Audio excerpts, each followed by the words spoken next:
Ginawa ang may likha. 7,000 pulo ang ginawa. Mga hiyan na inilatag. Balot, Penoy, chicharo kayo dyan, oh. Suka. Wamos Cruz breaks silence about stolen clips in Pilihan Mo on Pilipinas entry video. Matapos ang lumalaking masasamang komento na natanggap niya mula sa viral video na nag-akusa sa kanya ng pagnanakaw ng mga clip para sa kanyang Piliin Mo ang Pilipinas challenge entry, ang content creator na si Wamos Cruz ay sa wakas ay naglabas na ng pahayag na kung saan siya ay nagpapaliwanag kung ano ang nangyari. Sa kanyang 17 minutong video sa Facebook, humingi ng paumanhin si Wamos Cruz sa paggamit ng mga clip ng walang pahintulot sa kanyang video.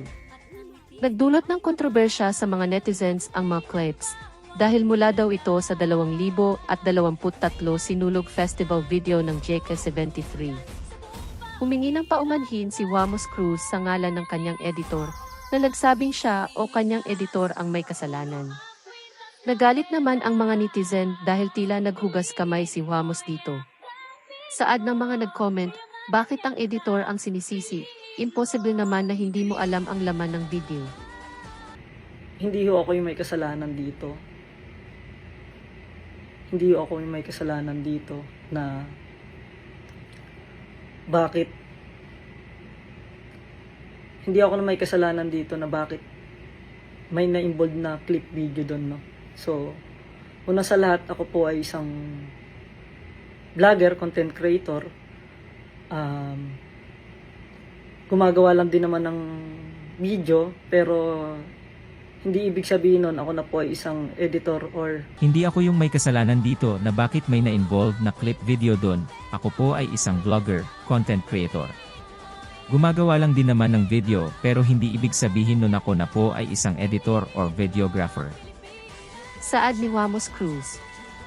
Hindi po ako yung nag-install ng video na yon. Ang nag-install ng video na yon sa entry ko is yung editor ko. Hinuhusgahan agad ako na magnanakaw, hinihila pa ako pababa. Gano'n ba kasama yung ganong klase ng pagkakamali, no? Dagdag pa ni Wamos sa kanyang video. Sinabi rin ng tagalikha ng nilalaman na dapat ay nagpadala ng mensahe ang HEC73 sa halip na gumawa ng video tungkol sa insidente. Habang ang ilang mga tagahanga ay kinuha sa kanyang panig, maraming mga netizens ay hindi nasiyahan sa pahayag ni Wamos Cruz na nagsabing dapat siya ay mananagot at hindi isisi ang lahat ng bagay sa editor. Sinubukan din ng ilan na ipaliwanag ang oras at pagod ng mga videographer tulad ng JK73 pagdating sa shooting ng kanilang mga video at hindi karapat-dapat na ninakaw ang kanilang pinaghirapan. Si Wamos Cruz ay isang blogger na sumikat sa kanyang mga nakakaaliw na video sa social media tulad ng TikTok, YouTube at Facebook. Thank you for watching and please follow my YouTube channel and Facebook page.